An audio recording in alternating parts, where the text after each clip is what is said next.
السلام علیکم ورحمۃ اللہ وبرکاتہ۔ الحمد للہ رب العالمین والصلاة والسلام علی اشرف الانبیاء والمرسلین، اما بعد۔ آج کے درس میں 92 نمبر حدیث کا ترجمہ اور اس کا مفہوم بیان کیا جا رہا ہے۔ اس کو حضرت انس رضی اللہ تعالیٰ عنہ روایت کرتے ہیں۔ یہ ابو داؤد شریف کی روایت ہے کہ نبی کریم صلی اللہ علیہ وسلم نے ارشاد فرمایا، لا يرد الدعاء بین الاذان والاقامت، کہ اذان اور اقامت کے درمیان دعا رد نہیں کی جاتی۔ اس حدیث میں نبی کریم صلی اللہ علیہ وسلم نے اذان اور اقامت کے درمیان دعا کرنے کی ترغیب فرمائی ہے۔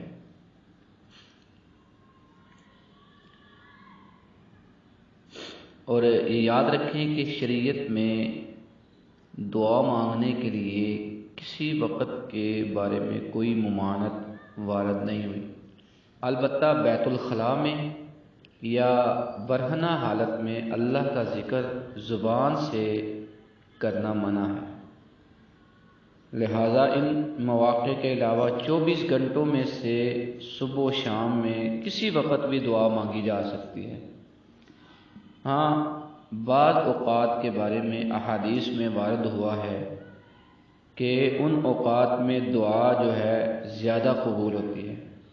انہی میں سے ایک وقت جو ہے مقبولیت دعا کا اذان اور اقامت کے درمیان والا وقت ہے،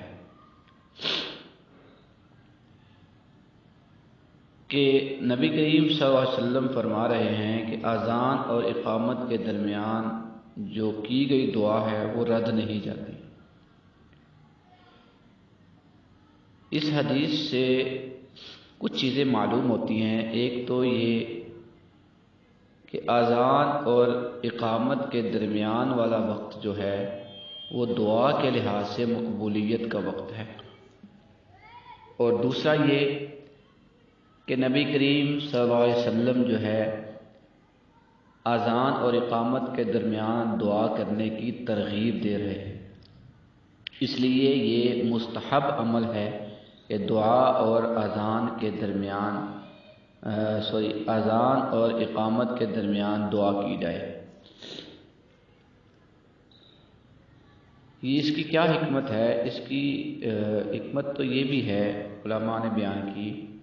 کہ چونکہ یہ وقت جو ہوتا ہے اذان اور اقامت کے درمیان والا جو وقت ہوتا ہے یہ انتظار صلاۃ کا ہوتا ہے، یعنی نماز کے انتظار میں کہ کب جماعت کھڑی ہو اور نماز ادا کی جائے،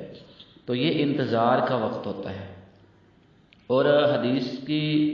روح سے کہ جو نماز کا انتظار کر رہا ہوتا ہے وہ بھی اصل میں نماز میں ہی ہوتا ہے، اور نماز میں جتنی بھی دعا کی جائے وہ قبول ہوتی ہے، اس لیے جو انتظار کا وقت ہے اس میں بھی جو دعا کی جائے گی وہ بھی اللہ رب العزت قبول فرمائیں گے۔ اور اذان کے اور اقامت کے حوالے سے مختلف صورتیں بنتی ہیں، ہم ان کا جائزہ لیتے ہیں کہ آیا ان کن کن اوقات میں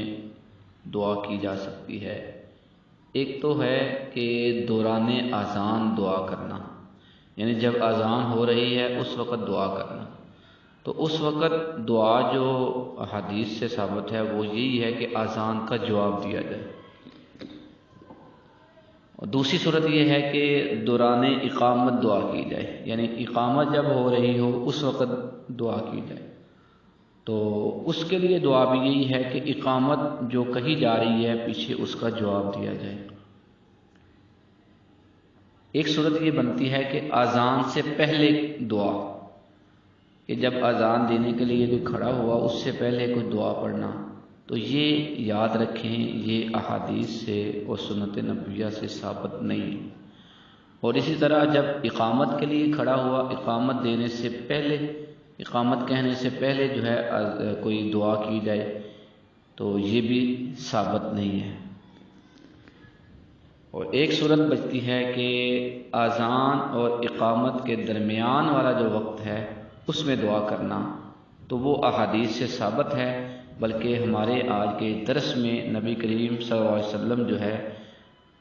اس حدیث کے روح سے جو ہے ہمیں ترغیب دے رہے ہیں کہ اذان اور اقامت کے درمیان دعا کی جائے۔ حضرت انس رضی اللہ تعالیٰ عنہ سے ہی ایک روایت اس طرح ہے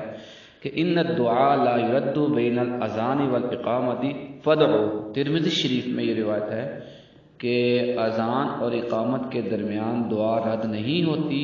لہذا اللہ تعالیٰ سے دعا کرو۔ اب اس میں اذان کے بعد یا اقامت سے پہلے کون سی دعائیں کرنی چاہیے؟ اس میں تو ایک دعا وسیلہ ہے، یعنی جو اذان کے فوراً بعد مانگی جاتی ہے، جس کو حضرت جابر رضی اللہ تعالیٰ عنہ نے روایت کیا کہ اللہم رب هذه الدعوة التامة والصلاة القائمة آت محمدا الوسیلہ والفضیلہ وابعثه مقاما محمودا الذی وعدتہ، کہ نبی کریم صلی اللہ علیہ وسلم کے لیے وسیلے کی دعا کی جائے، اور اس کی نبی کریم صلی اللہ علیہ وسلم نے ترغیب دی ہے، اور آپ نے فرمایا جس نے اذان کے بعد یہ دعا مانگی اور وسیلے کی دعا تو حلت لہو شفاعتی یوم القیامت، کہ قیامت کے دن مجھ پر اس کی شفاعت جو ہے وہ واجب ہو جاتی ہے۔ تو ایک تو یہ ہے کہ دعا اذان کے بعد جو ہے وہ وسیلے کی دعا مانگی جائے نبی پاک صلی اللہ علیہ وسلم کے درجات کی بلندی کے لیے، اور دوسری یہ ہے کہ صحابہ کرام نے ہی نبی کریم صلی اللہ علیہ وسلم سے پوچھا کہ ہم اذان اور اقامت کے درمیان کون سی دعا مانگیں یا اللہ تعالیٰ سے کیا مانگیں، تو نبی کریم صلی اللہ علیہ وسلم نے ارشاد فرمایا صلی اللہ العافیۃ فی الدنیا والآخرہ، کہ اللہ تعالیٰ سے دنیا اور آخرت میں عافیت کی دعا کیا کرو کہ یا اللہ مجھے دنیا میں بھی خیر و برکت اور عافیت عطا فرما، اور آخرت میں بھی مجھے عافیت عطا فرما۔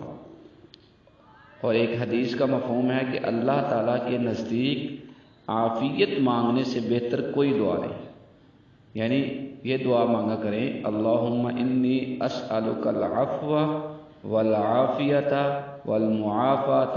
فی الدنیا والآخرہ، یہ بہترین دعا ہے دعاؤں میں سے، یعنی عافیت جس کو مل گئی اس کو سب کچھ مل گیا۔ تو اس لیے اس کے علاوہ بھی آپ اپنی حاجت کی کوئی جو مرضی دعا مانگ سکتے ہیں، لیکن یہ ہے کہ عافیت کی دعا مانگنا یہ زیادہ بہتر ہے اور اولیٰ ہے، اس کو لازمی دعاؤں میں رکھیں۔ اور کیونکہ دعا کا ذکر ہو رہا ہے تو اس لیے کچھ دعا کا ادب جو علماء یا احادیث سے ہمیں مفہوم سمجھ آتا ہے وہ یہ ہے کہ دعا کرتے وقت ابتدا میں اللہ تعالیٰ کی حمد بیان کی جائے، اور پھر رسول اللہ صلی اللہ علیہ وسلم پر درود بھیجا جائے، اور اس کے علاوہ پھر اپنی ذات سے کے لیے دعا مانگنا شروع کرے، اور پھر